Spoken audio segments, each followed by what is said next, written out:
The major driving force behind my research is to save the huge energy consumption in the chemical and petrochemical industry.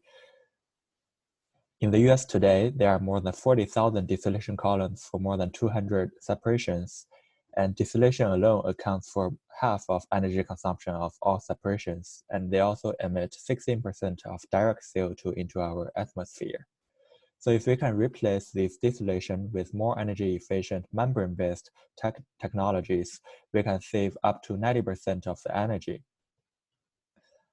Currently, most of the commercialized membranes are formed from organic polymers. They are stable, chemically processable, and easy to scale up. However, they are limited by this upper bound called Robinson upper bound. There is this trade-off relationship between the permeability and selectivity. On the other hand, we have inorganic membranes, which is a hot topic in the membrane field recently. So materials like zeolites or MOFs, they have well-defined pore size, which can provide extra separation mechanism, giving the very good separation performance. However, they have challenges in processability and also stability. So researchers have been thinking to combine these two materials to form mixed matrix membrane, and this enables the benefits from both types of materials to be realized in this new type of membrane system. And also it gives the potential to surpass the polymer upper bound. The biggest challenge in forming a mixed matrix membrane is the poor interfacial compatibility. And so for example, when we have low loadings of the filler, the polymer chains can still surround the filler particles very well, form a pretty nice interface. However, when we go to high loadings, we can see that the filler particles, they tend to interact better with each other and they form aggregates, and polymers can only surround them on the outside. This leaves those non-selective voids, and we call them sieve in a cage defect. If we can eliminate this kind of defects, we do not only have a defect-free membrane for good performance, but also we can apply mathematical models such as the Maxwell model described here to estimate the transport not only in the polymer phase, but also in the pure MOF phase, which is very hard to measure directly. This slide shows two studies estimating the performance of the same MOF UIO 66. On the left, we can see that they use Maxwell model to give a prediction of CO2 permeability in UIO 66 to be between 580 and 950. However, on the right, this work is a pure UIO 66 membrane, and they reported CO2 permeability in pure UIO 66 to be around 5,000. The very large difference tells us that it is very important to make a defect-free membrane so that we can have a better estimate of the the transport property in the pure MOF. So our approach and hypotheses are listed here. If we want to eliminate the interface defect, the best method is to make the two materials as similar as possible. So we want to make them almost identical or chemically identical. The method we used is called post-static modification on the MOF surface. We chose an oligomer with dianhydride as the end capping group, and we reacted with the amine functional group on a MOF surface. The MOF we used here is UiO66H2. After the surface reaction, we form a core shell structure with MOF at the core and oligomer brushes on the surface.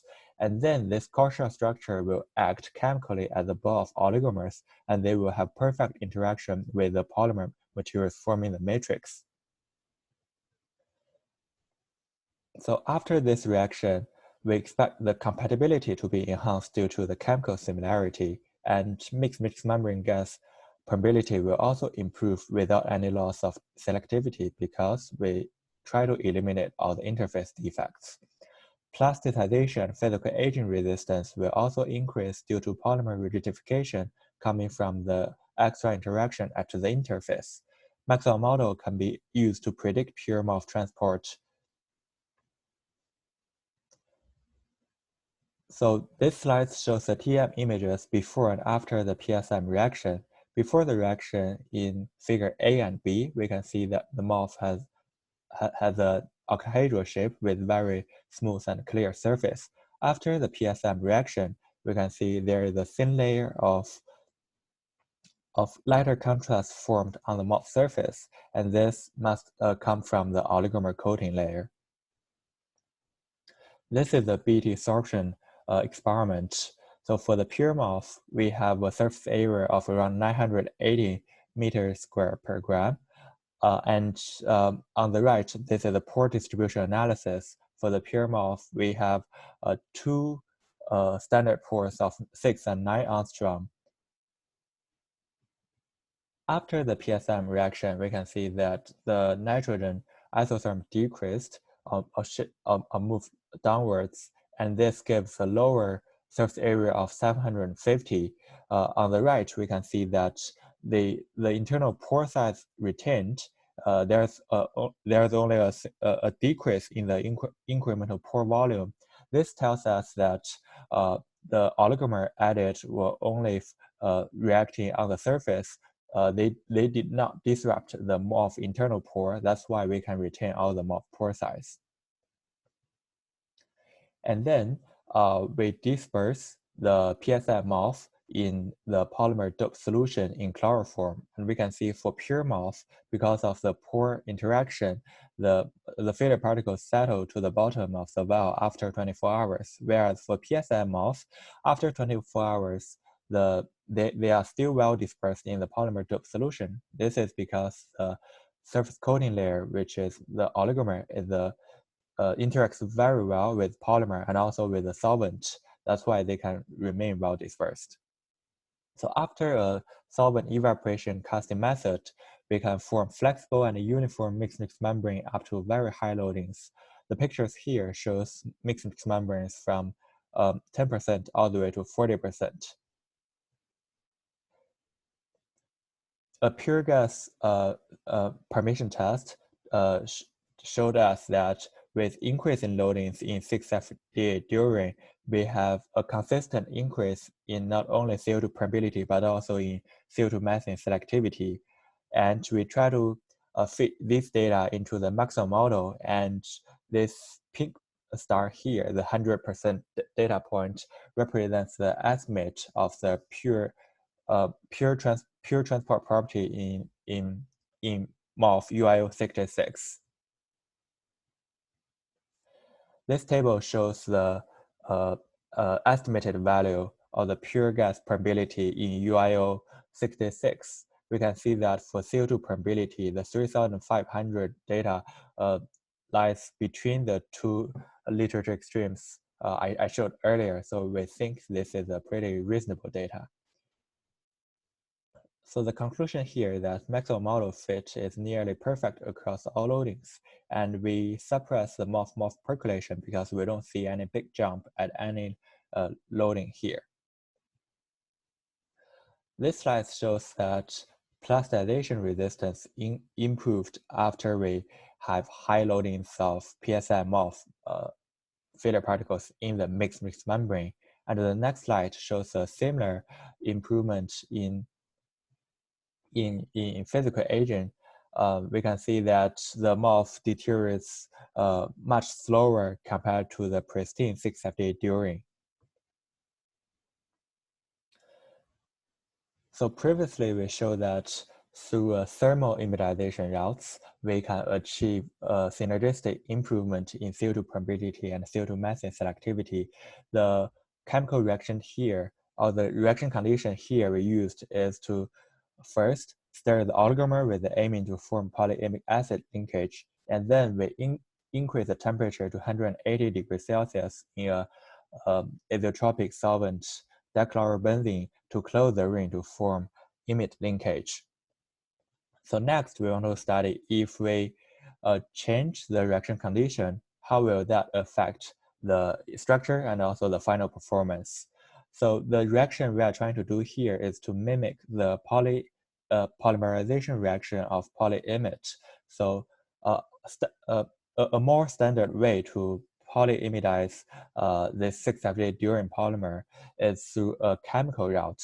So instead of heating up the polyamic acid, uh, uh, previously for this polymer, we will try to add acetic anhydride as a dehydrating agent and also pyridine to facilitate this reaction. But when we apply the same reaction condition here, we will achieve a very different structure and final performance. So figure C and D shows the TM images of the PSM MOF particles after the chemical reaction, or we call it CPSM MOF. We can see that instead of forming a very smooth and uniform surface coating, the surface thickness, the coating thickness in the CPSM reaction is very irregular, and also we saw a lot of amorphous phase after the reaction. And we also see a very large batch-to-batch variation and also possible MOF degradation shown by the empty holes inside the MOF core. So the reason for these different results in structure is that when we use acetic anhydride, it's also reactive towards amine, and it's also much smaller than the oligomer we used previously. So this acetic anhydride can diffuse into the MOF internal pore and react with internal amines. On one hand, they will block the internal pores and cause a large decrease in available volume for sorption. On the other hand, acetic anhydride will become acetic acid locally during the reaction, and this MOF UL66 is very unstable under acetic acid condition, and this will cause the possible degradation of MOF and cause a collapse, complete collapse of certain pores. So as we can see from figure C, which is the XRD, after the CPSM off, the crystallinity of the particles decrease significantly as we see the peak intensity decrease largely. And this is a similar BT sorption isotherm we did previously on the TPSM off. For the CPSM off, we can see the isotherm is very low, and this gives a surface area of around 250 meters square per gram, which is a large reduction from the pure or TPSM off. And we can see here on the pore distribution analysis, the available pore volume also decreased significantly, and we expect to see a very low diffusion and also sorption for all gas molecules. So because of the blocked pore and pore collapsing caused by the chemical reaction condition, when we disperse these kind of CPSM particles into pure polymer, we see that at higher loadings, we have decrease in permeability and also increasing CO2 methane selectivity. The decreased permeability comes from the blocked pore, so the diffusion is hindered by a lot. The increase in selectivity comes from the possible size screening effects, because when the pore size got restricted, CO2 molecules, which is smaller than methane, can pass through the pores easily, and as a result, we will see an increase in CO2 methane selectivity. The sorption test also gives more evidence that the CPSM reaction will cause a decrease in available sorption sites, so that we see a lower sorption isotherm as compared to TPSM of similar loadings. So the conclusion from this work is that we functionalize UIU66H2 through two different reaction routes, the thermal and chemical PSM. Thermal PSM resulted in surface modification predominantly, and we can observe synergistic improvements in permeability and selectivity. Since we form a defect-free uniform mixed membrane, we also apply Maxwell model to estimate pure MOF properties. On the other hand, CPSM resulted in also internal pore modifications. This reduced sorption and diffusion, thus the permeability decreased by a lot. Selectivity improved due to greater effects on larger molecules such as methane. So after this study, we know that selecting PSM conditions is very important. We want to modify a MOF to achieve a certain goal, we need to be very careful with participating agents, function group, molecular size, and more importantly, the site of reaction to achieve our desired